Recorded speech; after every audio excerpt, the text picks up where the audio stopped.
Halo Combat Evolved presented a brand new take on the first-person shooter genre, and quickly positioned itself as the killer app that the Xbox desperately needed at launch. Its commercial and critical success left no doubt that a sequel would be made, and over the 3-year wait, expectations grew larger and larger. So did Halo 2 live up to its predecessor? Let's take a look.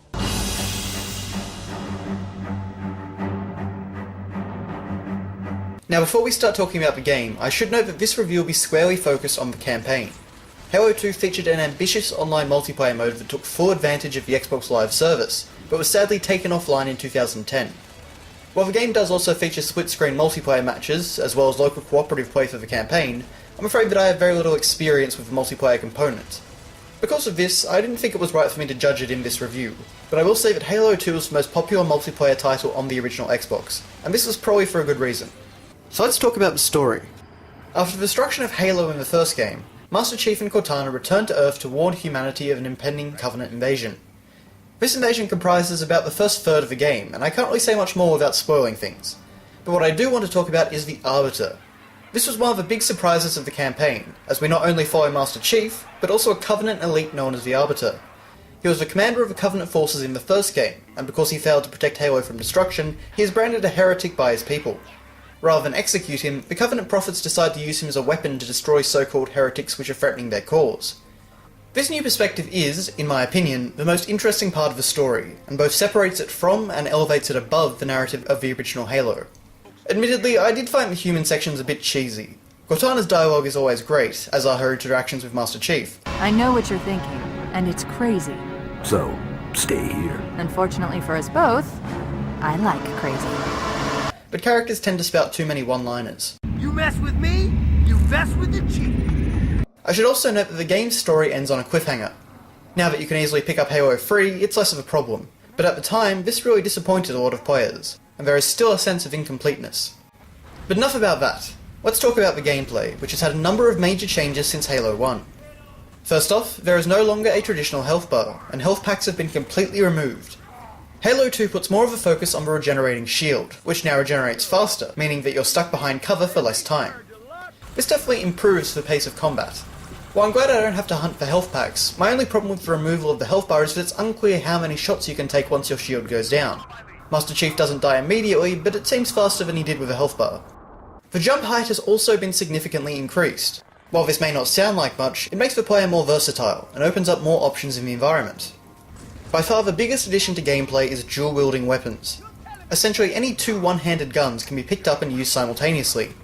In these situations, the left trigger, which would normally throw a grenade, controls the gun in the player's left hand. It's a very fun system that not only looks great, but offers new options during combat, and provides a solid increase in damage output. Being limited to one-handed weapons keeps the system relatively balanced, and whenever the player wants to throw a grenade or switch to their second weapon, they have to drop whatever's in their left hand. This system in tandem with the level design creates much more of a scavenger mentality. In Halo 1, I pretty much stuck with a handful of weapon configurations that I knew I could rely on, but in Halo 2 I found myself swapping out weapons quite often. I had to use what I found rather than just sticking to what I knew, and this made me experiment. I consider this one of the biggest improvements to the design of Halo 2. One of my favourite new weapons was the Energy Sword, which is the only melee weapon in the game. It is unique, powerful, and just plain fun to use. In fact, my only complaint about the dual-wielding system is that you can't hold an energy sword and a one-handed gun. That type of melee range combination would make a lot of sense to me, but perhaps it's too powerful. The other gameplay addition is in playing as the Arbiter. While he controls the same as Master Chief, he also has the ability to turn invisible for a few seconds.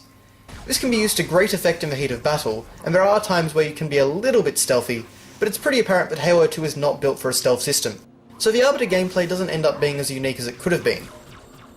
So of all those changes, how does the level design fare?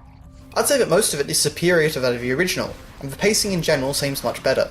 Although I will admit that I was disappointed in the lack of sandbox-style environments like the Silent Cartographer Beach in Halo 1. On the whole, it feels a tiny bit more linear, but in a lot of cases that's for the best. Just like the first game, vehicle gameplay is a highlight for me, and there are some great large-scale battles that completely trump those of its predecessor. I also appreciate the ability to hijack vehicles, which allows you to both take out and take over enemy artillery.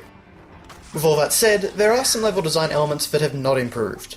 I found the earlier half of Halo 2 more enjoyable and varied than the second, not because of the difficulty, but rather the length, pacing, and sometimes design of these levels. I felt much the same about Halo 1. For an example of a later level, take Sacred Icon. It makes the same mistake that the library level in the first game did, by throwing a ridiculous number of flood enemies at the player in relatively small or simple rooms. Admittedly, it's nowhere near as bad as the library, but it's still a long, repetitive level that really drags the game to a halt. And that leads into my biggest complaint about both this game and its predecessor, the Flood. While Covenant enemies seem to be better balanced in Halo 2, the Flood have all of the same problems. They are intent on engaging the player in constant melee combat, an enemy trait that should be fairly sparse in a shooter, but also possess quite strong armour. They spawn ad nauseum to the point that you sometimes wonder if the battle is ever going to end. Their zombie mentality means that they don't really have any strategy or common pattern to exploit. They run towards you, you shoot them. And the level design surrounding them seems to have little to no thought put into it. They just spawn until you kill them all. The Flood are one of the most boring enemies I have ever encountered in a video game, and whenever they appear I stop having fun. Unfortunately, they are fairly common in the later half of the game. I also want to mention the checkpoint system. Usually it works, and the checkpoints are very well placed. However, numerous times during my playthrough, checkpoints glitched out and didn't trigger. There were cases where I would die multiple times and only on my third or fourth attempt would a checkpoint finally trigger. There was also a time where I saved and quit on one level only to be restarted at the beginning of the previous level, although the subsequent level was still unlocked. It's a minor issue, but a potentially frustrating one. Visually, Halo 2 is one of the best looking titles on the Xbox. The vast draw distance and scale of the world creates an impressive scope that not many other games from the time can match. Character models and animations are a good improvement over the original, and particle effects look great. Due to its realistic style and textures, the game's visuals are definitely dated, but it still managed to awe me with some very impressive set pieces and environments. The sound has some issues. Some of the voice acting is quite good, but a lot of it is just okay. There are also some sound mixing issues, as dialogue can easily get drowned out by environmental noise. This would be passable if subtitles were displayed during gameplay dialogue, but they're not, only in cutscenes. But then we come to the music. Halo 1 had a fantastic score composed by Martin O'Donnell, with a main theme that could get you pumped up for anything.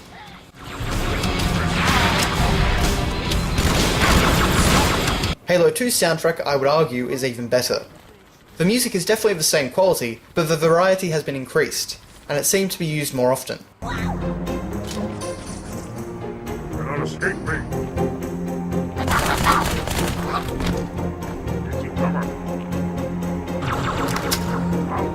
I don't think there was a single song that I didn't enjoy, and some of them are quite memorable.